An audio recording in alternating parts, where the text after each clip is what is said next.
What's going on, Tamers? It's me, your favorite FGC Digimon card game content creator, East, and ooh, that was a mouthful. Wow. As we move into week 5 of the BT14 Blast ACE meta over here in Japan and the rest of Asia, a lot is happening. We're seeing a rising star quickly shooting up the ranks and starting to threaten Shine's dominance in the meta. Also, last week we did get the release of the new Ghost Game promo cards. However, because of their slow rollout, we didn't really get many event results, but I'm happy to say that we're starting to get those results coming in. So with that said, let's take a look at a few key takeaways, some event results, and also a close look at some of the decks I topped over the course of the past week. So looking at our results, I'm happy to say that Threehorn is this week's top dog, dethroning the likes of ShineGreymon, WarGreymon, and Mirage Gaogamon. I think from the test release, people really understood how powerful and how explosive Threehorn's OTK potential was. They just needed the time to optimize the deck to figure out how to get to that scenario more and more often, and we finally started to see that pay off. Also, if you've been hanging out in my Discord and taking a look at some of the card reveals that have been coming out for the EX5 Animal Coliseum set, this deck is only going to get more support, so it's only going to get stronger from here on out. And then underneath Threehorn are just lots of the usual suspects, things like ShineGreymon. We also see Vaccine Yellow start to creep up a bit more here. I think they have started to add in a lot of the yellow hybrid cards because the deck is really tamer-centric anyway. And so just getting those extra couple swings is allowing them to get the offense they need to close out games. You know, Digimon, D-Brigade, and I'm so happy to announce that we finally have some Gammamon results alongside things like WarGreymon. And as we drop down to the in-training level here, things like Alphamon still hanging in there alongside the likes of Alter S as well as Beelstar. If memory serves me correctly, this Beelstar list is the same one that I showed off last week, so if you're interested in buffing up your own Beelstar deck, you want to see what this deck is in the current meta, definitely take a look at that. As well as the likes of Belphamon, as well as Bloomlord. Also, seeing Blue Hybrid again after so long is really cool. Last week on Twitter, I retweeted some of the Ultimate Cup event results, and some of you guys noticed there was a Blue Hybrid among the top decks there. And so the internet sleuths went at it and actually found the deck list. I think the guy even did an entire video on it, albeit in Japanese. But yeah, Blue Hybrid up here again. Zudomon being one of the strongest new ace cards out there, combined with the fact that all of Blue Hybrid stuff is mostly level 4s, is pretty strong. And then we round out our list with things like Chaosdramon, Dark Knightmon, Jellymon, as well as Mastamon, Metal Garurumon, which I actually faced in my first Tamer EX battle, like a 3-on-3 team event last week. Very scary, still very fast, and it's only going to get better once BT15 rolls out. And then we round out our list with things like Rosemon, Security Control, and of course Vidramon. So after how hype I was last week about the actual release of the Ghost Game cards, I could not pass up an opportunity to show off one of the new Gammamon lists. What I love about the new cards for Gammamon is that they give the deck a level of defense and hardiness allowed to stick in the game a little bit longer. One such example is the new Bokomon card, which on play lets you basically search any card in the deck, and then it basically functions as a decoy for your big stacks, where if that stack will be removed at some point during the game, you can just remove the Bokomon instead and it stays on the field. We also see 4 copies of the first purple Gammamon, which has the incredibly nasty effect that lets you digivolve from trash for free whenever one of your Digimon on the board is deleted. Keep in mind, once you get to your Canonvice or your Regulusmon, they also inherit this effect, which means they can digivolve into either an Arcturusmon or a Siriusmon for free from your trash on your opponent's turn potentially. And on inheritance, whenever he's destroyed, you can just play a Hero Tamer for free. One of the pain points for me playing this deck before was that I thought it was tough to get out my Hero Tamers very quickly for free, or for at least reduced cost, so I could take advantage of them. And now this Gammamon basically does that one deletion. Looking at level 4, there's pretty much the usual suspects, things like the Gillis Gammamon, the Battle Gammamon to play Tamers for free, as well as the Wising Gammamon for the blocker, much needed blocker for this deck.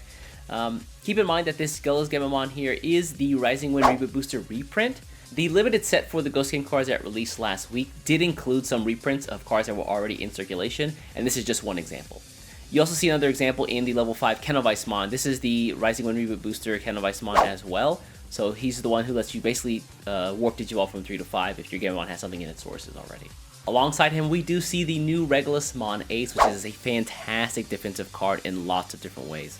His effects kind of work in a 2-step process, where step 1 is whenever you either Digivolve or you play this guy, take a card in your hand, throw it in the trash, and then you can take a card in the trash and put it up under him as a source. And then step 2 is whenever a card is added to his sources, you can delete a Digimon on board, either yours or your opponent's, and then once that condition is fulfilled, you can play a level 4 or lower from your trash onto the board. My favorite choices for this effect are things like the Wising Gammamon, which allow you just a free blocker on the field to block an incoming attack. And also, you can just drop the Bokomon, where if you're really worried about the overflow effect from Regulusmon, you can use the Bokomon instead to be destroyed instead of the Regulusmon and save him that one time. A super small tech that I love in this deck is the addition of the 1 copy of Gennai, letting you search any level 3 in the deck, and then also grabbing a Tamer at the same time. Beyond that, he also allows you to counterblast Digivolve basically from your raising area, where Your opponent attacks, you rest him, you take your level 4 in your raising area, pull it out to the battle area, and then counterblast Digivolve into the regular summon Ace, put up a blocker, destroy something on board, and you got a level 5 for the next turn. From your level 5, I think the game plan to get to your level 6s and then to your level 7 Proximamon is pretty much the same. So again, all in all, I love the new support cards to this deck, and the defense is welcome addition as well. So the next list we're going to look at is going to be D-Brigade or DigiPolice. At this point, I guess you can call it whichever one you want. Longtime fans of the channel know that I did a really in-depth deck profile on D-Brigade. It's actually the deck that I've been using the most in BT14. I think I caught a lot of folks off guard with my list because it is a bit more resource-oriented, where I think that most folks associate D-Brigade with just pure offense and pure aggression. And I think some folks, even in the comments, were like, wow, no Darkdramon? That's kind of surprising. I think one guy said it was a crime that there was no Darkdramon in my deck at all. So with that said, please accept this list as an exoneration of my crimes. As you can see, the Darkdramon is there in not one, but also 2 forms. Now, I think that I'm actually obligated to say that I think my list is better. If you are looking for a more aggressive version, this is definitely a list I would pull from. This list runs lots and lots of Commandramons here. So much so that they actually end up cutting some of the level 4 high Commandramons, which I'm really surprised to see considering this card has the rule in its text that says it counts as a Commandramon card. So if your little Commandramon here dies and searches top 3, you can play this level 4 for free. They run that alongside things like the Blocker Sealsdramon, as well as things like the Numamon here, which essentially lets you get out your Tamers for free and gives you a bit more offense at the same time.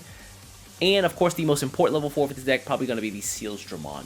This is solid because his inheritance effect lets you play Digimon by an effect and then they can immediately attack.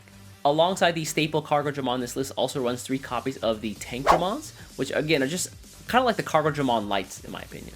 If you are going to run one of the Darkdramons, I feel like you're almost obligated to run both of them just because their synergy in the late game is really good. You can essentially Digivolve into your Darkdramon for 0, and then you can utilize 3 memory to play out the Darkdramon here, which has Rush, and you can delete an opponent's 13 cost or lower Digimon on the board because of the other Darkdramon's effect.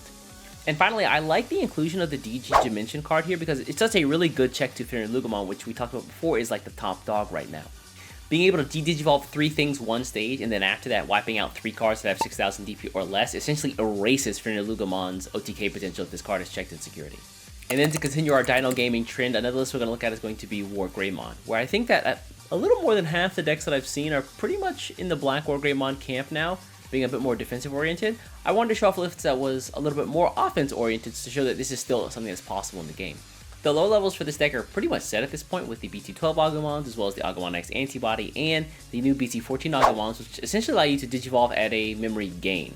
That memory gain, of course, coming off of the BT5 or BT6 Greymon here, who lets you gain 1 memory on Digivolve.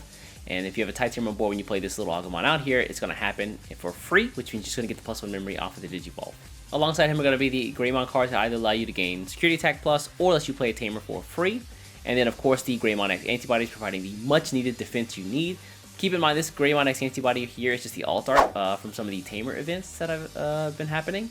This is just the BT9 version. Where this list starts to diverge, I think, is at level 5s, where most decks I've seen have been running the Digivolve Metal Greymon, and then the Metal Greymon X, the antibody that gives it a bunch of protection effects and also destroys a 6000 DP or lower Digimon on your opponent's side of the board. This one going with the Raid package, allowing you to control your opponent's side of the board while also getting out your Tamers for a cheaper cost, alongside the more offensive version of the Metal Greymon X antibody giving you the Sec +1 and the plus 3000 DP for the turn. And then as we get to the level 6s here, this is just the Swiss Army knife of WarGreymon cards. We've got everything from the Raid WarGreymon here to the WarGreymon X antibody to take advantage of all the other WarGreymons you have, as well as 1 copy of the new BT14 Secret Rare WarGreymon, lets you essentially warp Digivolve for 4 and then attack immediately. It's a little hard to see, but this is the WarGreymon that stops you from checking your opponent's option security effects.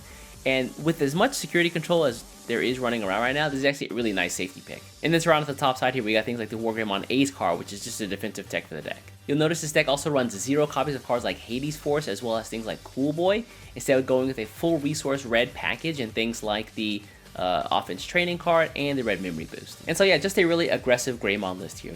We can see that offense is their main priority by the inclusion of things like the Titanium that gives you security attack +1, as well as the Koromon gives you +1000 DP so that you can make sure to have the biggest Digimon on board at all times. And so that's going to wrap up the Week 5 BT14 Blast ACE meta report for Japan and the rest of Asia. One thing I'm really interested in seeing play out is if Yugioh can hold on to that top spot while decks like Yellow Vaccine are starting to evolve to include more hybrid cards. No pun intended, I think it'll be interesting to see if we start to see like a Yellow Vaccine, like security control hybrid deck out there. As always, if you guys have any questions about things you did or didn't see in this video, feel free to put those in the comments below.